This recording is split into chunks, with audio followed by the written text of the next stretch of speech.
Makanan Raja Charles sejak masih kecil tidaklah lagi menjadi hal yang digunakan biasa pada 2024 ini.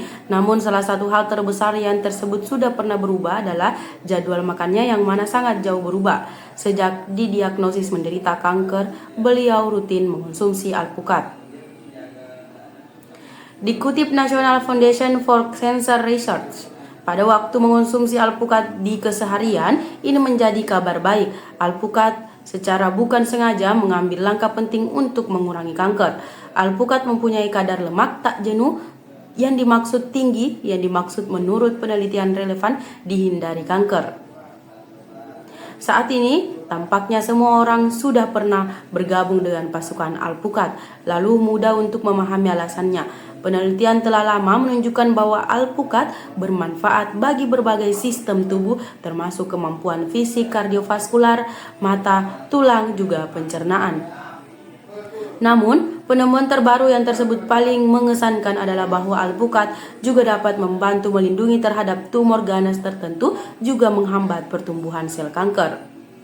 Sesungguhnya luar biasa untuk berpikir bahwa buah batu ini yang memang benar buah bukanlah sayuran baru mendapatkan popularitas luas pada Amerika Serikat pada 1990-an. Alpukat memiliki nutrisi yang dimaksud dapat membantu menjaga dari kanker, meskipun penelitian khusus tentang hal ini terbatas. Sebuah studi baru-baru ini menggunakan data dari 45.000 pria juga 67.000 wanita untuk menyelidiki hubungan ini. Pria di studi tersebut mengonsumsi alpukat setidaknya seminggu sekali, memiliki resiko lebih tinggi rendah terkena beberapa kanker termasuk tumor ganas, kolorektal, paru-paru, juga kandung kemih. Namun wanita pada studi bidang kesehatan perawat yang digunakan mengonsumsi alpukat memiliki resiko lebih tinggi terkena neoplasma payudara tanpa hubungan yang dimaksud jelas dengan tumor ganas lainnya. Beberapa jenis sayuran memiliki zat kalori yang tersebut sangat rendah, menjadikannya pilihan sempurna untuk mereka yang digunakan ingin menurunkan atau menjaga berat badan. Berikut adalah sayuran nyaris tanpa kalori yang digunakan dapat menjadi bagian dari diet harian Anda, dilansir dari Health Watch hari Selasa. Selada. Selada adalah salah satu sayuran paling rendah kalori yang biasa digunakan sebagai komponen utama pada salad. Setiap 100 gram selada semata-mata mengandung sekitar 15 kalori. Selain itu, selada kaya akan serat, vitamin A, vitamin C, kemudian kalium yang semuanya penting untuk menjaga kondisi tubuh. Selada juga mengandung sejumlah air sehingga membantu menjaga tubuh tetap memperlihatkan terhidrasi. Sayuran ini juga membantu menjaga kemampuan fisik epidermis serta penglihatan berkat komposisi vitamin A, menjaga berat badan lantaran rendah kalori, kemudian memberikan rasa kenyang lebih besar lama, dan juga menyediakan radikal bebas untuk melawan radikal bebas. Bayam. Bayam adalah sayuran hijau yang kaya nutrisi namun sangat rendah kalori. Dalam setiap 100 gram bayam belaka terdapat sekitar 23 kalori. Bayam mengandung berbagai serat, vitamin A, vitamin K, zat besi, juga kalsium. Selain itu, bayam juga kaya penangkal radikal yang mana membantu melindungi tubuh dari peradangan serta penyakit. Konsumsi bayam terbukti bisa jadi meningkatkan kondisi tubuh tulang sebab komposisi vitamin K kemudian kalsiumnya membantu menurunkan tekanan darah. Oleh sebab itu mengandung nitrat alami, juga menyokong kemampuan fisik mata dan juga menjaga dari penyakit mata terkait penuaan. Banyak orang menganggap bahwa dengan menghindari nasi, berat badan mereka akan turun secara otomatis. Berikut beberapa faktor berat badan masih naik walaupun tidak ada makan nasi, dilansir dari headline awal minggu. Mengganti nasi dengan karbohidrat olahan lain. Saat seseorang berhenti makan nasi, banyak kali mereka menggantinya dengan sumber karbohidrat lain seperti roti, pasta, atau mie. Meski tiada makan nasi, jenis karbohidrat ini juga bisa jadi menyebabkan lonjakan gula darah, kemudian memicu kenaikan berat badan, teristimewa apabila dikonsumsi di total besar atau jikalau yang mengonsumsi adalah karbohidrat olahan. Karbohidrat olahan umumnya rendah serat juga nutrisi, juga lebih besar mudah dicerna, yang mana menyebabkan rasa lapar lebih banyak cepat datang kembali. Cobalah mengganti nasi dengan sumber karbohidrat yang tersebut tambahan sehat seperti nasi merah atau ubi yang dimaksud lebih banyak tinggi serat kemudian memberikan rasa kenyang lebih besar lama. Konsumsi lemak yang dimaksud berlebihan. Saat orang berhenti makan nasi atau mengurangi karbohidrat, mereka banyak kali meningkatkan konsumsi lemak untuk mengimbangi kalori yang hilang.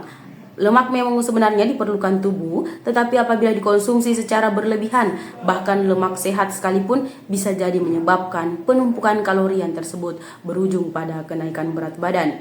Lemak mengandung lebih lanjut banyak kalori per gram dibandingkan karbohidrat atau protein, sehingga meskipun porsi makanan terlihat kecil, kalori yang mana masuk bisa saja masih banyak.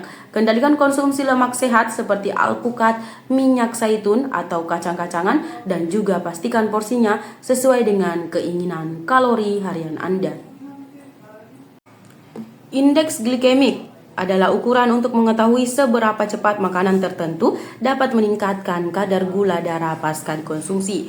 Gula dengan GI rendah dicerna, diserap, serta di metabolisme tambahan lambat sehingga menyebabkan peningkatan kadar glukosa darah, lalu insulin yang dimaksud lebih banyak stabil.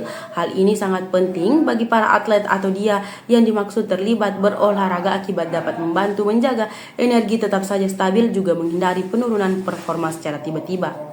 Banyak orang yang tidak ada menyadari bahwa asupan makanan sebelum berolahraga sangat menentukan performa.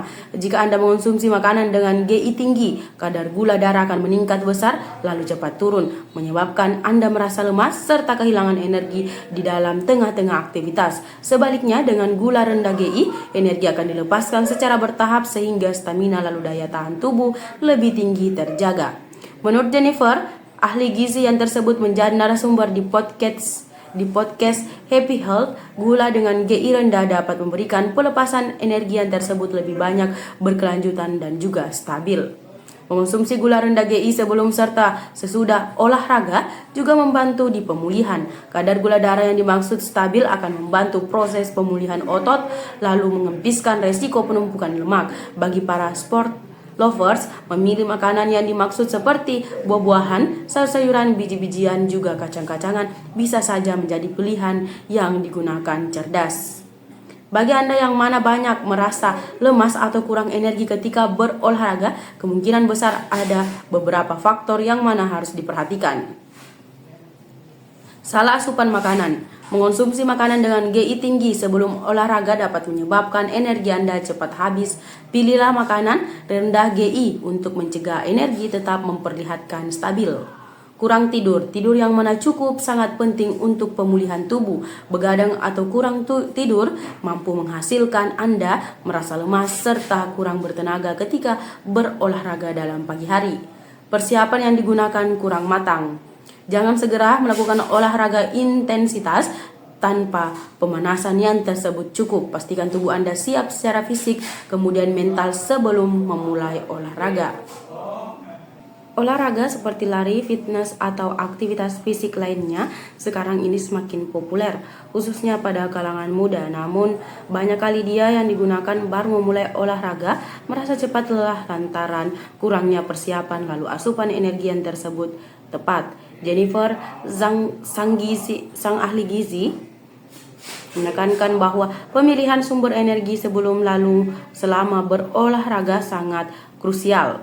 Gula rendah GI adalah gula yang mana dicerna lalu diserap tubuh tambahan lambat sehingga membantu menjaga kadar gula darah masih stabil serta memberikan energi yang mana tambahan bertahan lama. Gula rendah GI seperti yang tersebut ditemukan pada gula lontar, gula kelapa, juga gula kurma memiliki berbagai kegunaan untuk kesehatan.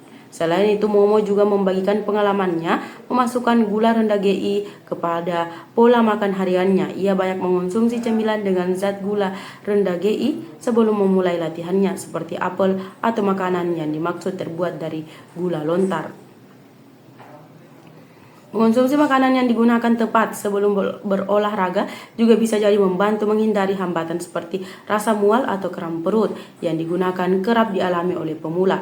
Jennifer menyarankan untuk tak makan terlalu terlalu sebelum olahraga, namun tetap saja menjaga asupan gula rendah GI yang tersebut cukup agar tubuh mendapatkan energi yang dimaksud dibutuhkan tanpa mengakibatkan hambatan pencernaan.